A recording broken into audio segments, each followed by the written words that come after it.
सजनवा जी, प्यारी सत्संग जियो, सतगुरु मौला दोनों जहां के मालिक, उसके प्यार में, उसकी मोहब्बत में चलना कोई आसान कार्य नहीं, पर असंभव भी नहीं। इंसान जब सतगुरु मालिक के लिए अपना जीवन कुर्बान करता है, सारी दुनिया का त्याग करता है, तो उसके दिलो दिमाग में एक ही चीज होती है, अपने सतगुरु मुर्शिद से प्यार बढ़ाना, अल्लाह वाहिगुरु मालिक को पाना और उसकी औलाद की सेवा के लिए सारा जीवन कुर्बान कर देना। लेकिन ज्यों ज्यों समय बढ़ता है, बहुत सी इच्छाएं उसके अंदर घर कर जाती हैं। मान बढ़ाई चाहिए, वाह वाह चाहिए, मैं ही आगे हूं बाकी सब पीछे चाहिए, बहुत सी चीजें, और जिसके साथ जुड़ जाती हैं ईर्ष्या, नफरत, दोई, द्वेष। एक कहावत, हम एक दोहा कह लो, शेर कह लो, आपको सुनाया करते हैं, लकड़ी जल कोयला भई और कोयलो जल भई राख। ईर्ष्या में इंसान ऐसा जला, ना कोयला भया ना राख। लकड़ी जब जलती है तो कोयला, और कोयला जलता है तो राख बन जाता है। पर आपने कभी गिल्ली लकड़ी को सुलगते हुए देखा है? थोड़ी सी गिल्ली हो, आग लग जाए, सूखी लकड़ियों के बीच में वो आ गई और उसको आग लग जाती है, तो वो दुदकती रहती है, ना तो उसका छुटकारा होता है, धुआं ही धुआं, जो पास बैठता उसका भी बुरा हाल। तो ऐसे ईर्ष्या होती है, ईर्ष्या, दुई, द्वेष, नफरत जब इंसान के दिलो दिमाग में आ जाती है ना, वो गिल्ली लकड़ी के मानिंद जलता रहता है, जलता रहता है। उसे दीन दुनिया कुछ अच्छी नहीं लगती, आसपास वाले को भी लकड़ी के धुएं की तरह वो भी मुश्किल हो जाती है। फिर मान बढ़ाई का चक्कर, मुझे वाह वाह क्यों नहीं, उसको वाह वाह क्यों। इंसान का दिलो दिमाग बस इन्हीं चीजों में उलझा रहता है, भूल जाता है कि जब मैं सारी दुनिया को त्यागता हूं, किस लिए? अपने पीर फकीर के लिए, अल्लाह वाहिगुरु राम गौड़ खुदा रब के लिए सब कुछ यारी दोस्ती पालने में लग जाता है। यारों को, दोस्तों को पल पल की खबर, चैन नहीं आता, घुघुनाई बना रहता है जब तक अफरेमा चढ़ा रहता है, जब तक बात ना कर ले। क्या इसलिए बना? क्या इसलिए दुनिया को त्यागा? फिर घर गृहस्थ में जो लोग रहते हैं, मालिक से प्यार मोहब्बत करना, उनका ये हाल तो होता ही होता है। अवगुण है ही है, बहुत से और अवगुण जुड़ जाते हैं। मेरे बेटा क्यों नहीं, मेरे बेटा है पतला उसके मोटा क्यों, मेरे घर में पैसा कम उसके ज्यादा क्यों, मेरी गाड़ी पुरानी उसकी नई क्यों, मेरे फसल कम उसके ज्यादा क्यों, पता नहीं क्या से क्या चलता रहता है। तो ये सारी अड़चने हैं, और इनके साथ जो महा अड़चने हैं, काम वासना, क्रोध, लोभ, मोह, अहंकार, मन, माया, वो तो फिर भयानक है। तो ये सारी मिलके, चाहे कोई त्यागी, चाहे कोई घर गृहस्थ वाला, सबको मालिक के प्यार से रोकती हैं। ये रुकावटें बन जाती हैं, ये पहाड़ बन जाती हैं, और आदमी डगमगाने लगता है, आदमी का दिलो दिमाग खराब होने लगता है, वो अपने इखलाक से गिरना शुरू कर देता है। तो भाई, ये सब अड़चने तभी दूर होंगी जब आप लगातार सुमरन करोगे, लगातार भक्ति करोगे। भक्ति अगर आप नहीं करते तो ये अड़चने बहुत ही भयानक है। किया गया सुमरन इन्हीं से टकरा टकरा के चकनाचूर होता रहता है। मतलब सुमरन तो आप करते हैं, उसका फल तो मिलना है, लेकिन साथ में काम वासना, क्रोध, लोभ, मोह, अहंकार, मन, माया, निंदा, चुगली, ईर्ष्या, द्वेष, ये सारा भी करते रहते हैं। तो किया गया सुमरन इन्हीं से आपको बचाने में खत्म हो जाता है। आप बचे तो रहते हैं, कई बार आदमी सोचते हैं यार मैं ये बुरे कर्म करता हूं, ऐसे करता हूं, फिर भी मैं ठीक ठाक हूं, वो ठीक ठाक किया गया सुमरण ही बचाता है। और अगर आप ये बुरे कर्म ना करते तो वो सुमरण का फल आपको इतनी खुशियां देता, आपकी कुलों को इतनी खुशियां देता कि आपने कभी सपने में भी नहीं सोचा होगा। पर आपकी मूर्खता की वजह से, मन और मनमते लोगों के उकसाव की वजह से आप अपना किया गया थोड़ा बहुत सुमन या सत्संग का जो फल मिलता है वो अपनी तरफ आने वाले काम, वासना, क्रोध, लोभ, मोह, अहंकार, मनमाया, ईर्ष्या, द्वेष, दुई, नफरत रूपी पहाड़ों को बचाने में ही खत्म कर लेते हैं। तो इसलिए भाई हम तो यही चाहते हैं कि मालिक के प्यार में आगे बढ़ो, मालिक के प्यार से माला माल हो जाओ। पर अड़चने ये आपके जो सामने हैं, इनसे बच के निकलना कोई मामूली बात नहीं। प्रेम कमाना शेर जगाना डरपोकां दा कम नहीं। डरपोक मतलब जो सुमन करते हैं, भक्ति करते हैं और दृढ़ यकीन रखते हैं और दृढ़ता से आगे बढ़ते जाते हैं, वो डरपोक नहीं होते।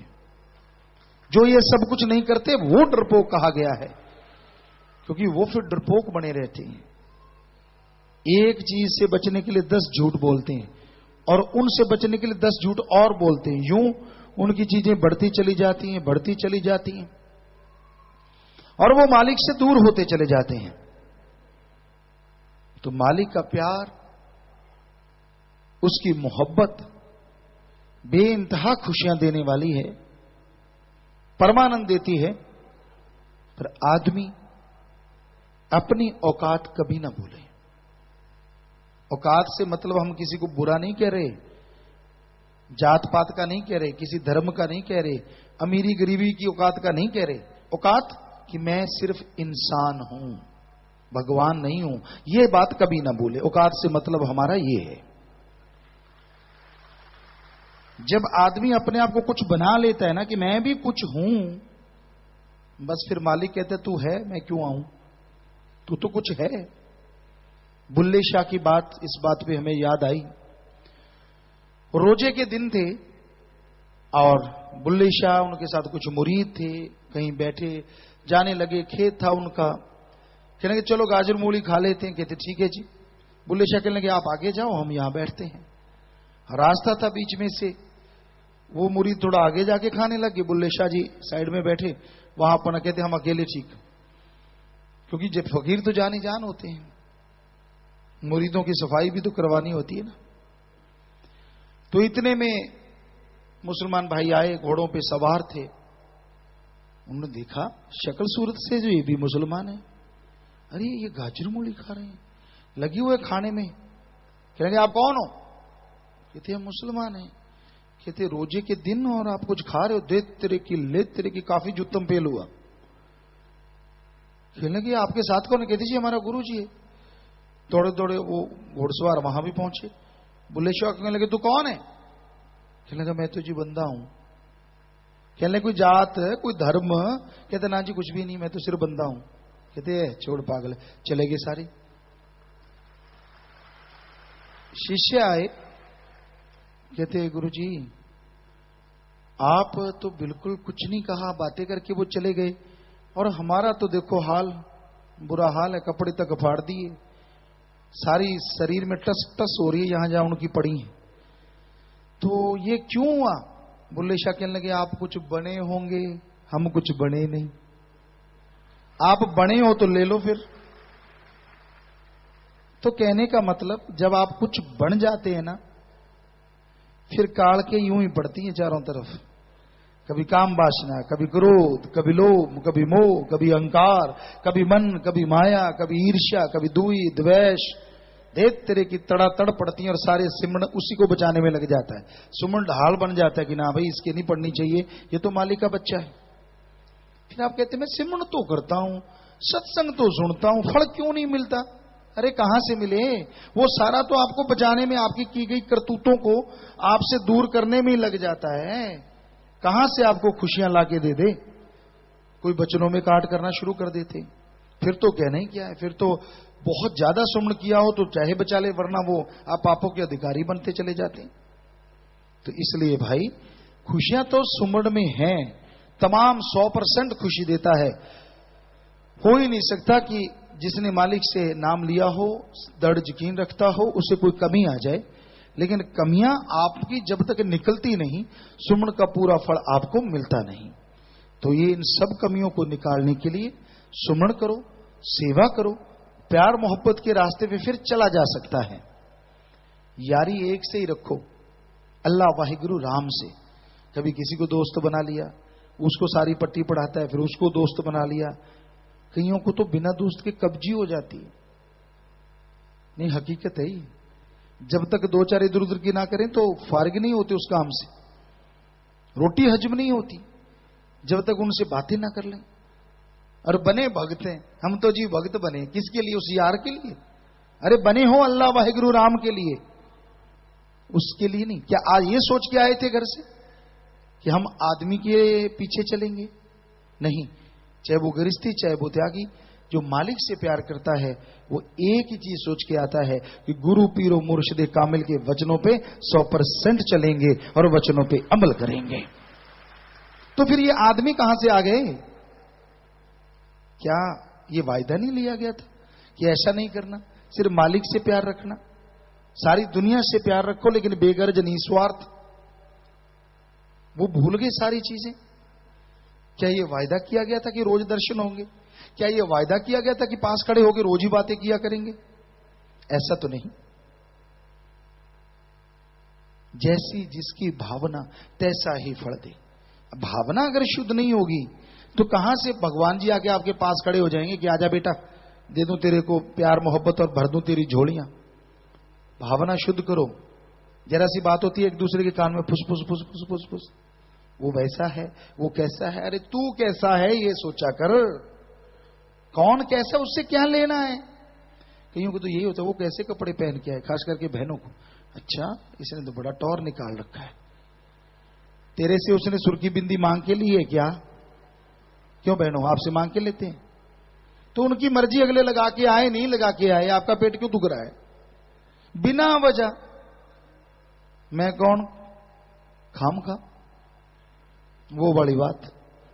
कईयों को यही होता है, वो देखते रहेंगे, अच्छा आ गया, फिर हमें देख लेंगे। पिताजी तो नहीं देख रहे, हाँ हम काहे को देख रहे हैं, आंखें बंद करे बैठे हैं हम तो।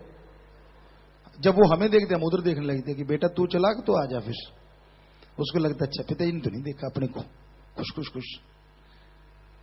अरे आंखें खुली हैं, जितना आपको दिखता है हो सकता है मैं थोड़ा सा ज्यादा ही दिखता हूं मानव इंसानी तौर पे भी। पता नहीं क्यों बस आदतें बनी हुई हैं।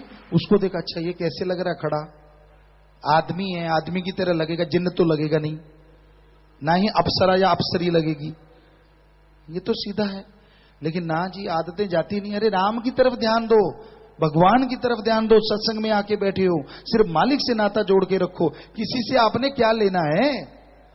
कोई भक्त ऊंचा है तो भी सत्कार, नॉर्मल है तो भी सत्कार। बस आप अपना स्मरण करते रहो, भक्ति करते रहो, मालिक अपने आप खुशियों से लवरेज कर देगा। तो सच्ची बातें हमें बतानी होती है ताकि आप सुधर जाएं और मालिक की खुशियों को लूट सकें। आगे आपको स्प्रिट की तरह चुभती हैं तो क्या करें, और अगर मक्खन मलमल की तरह लगती है तो फिर कहना ही क्या है। सो मान लोगे, अमल कर लोगे, बदल जाओगे तो खुशियों से लवरेज हो जाओगे। नहीं मानोगे तो भाई अपने कर्मों का बोझ उठाते रहोगे। उसमें हमारी कोई बद्दुआ नहीं है, वो तो आदमी जैसे कर्म करता है वैसा फल हर इंसान को भोगना पड़ता है।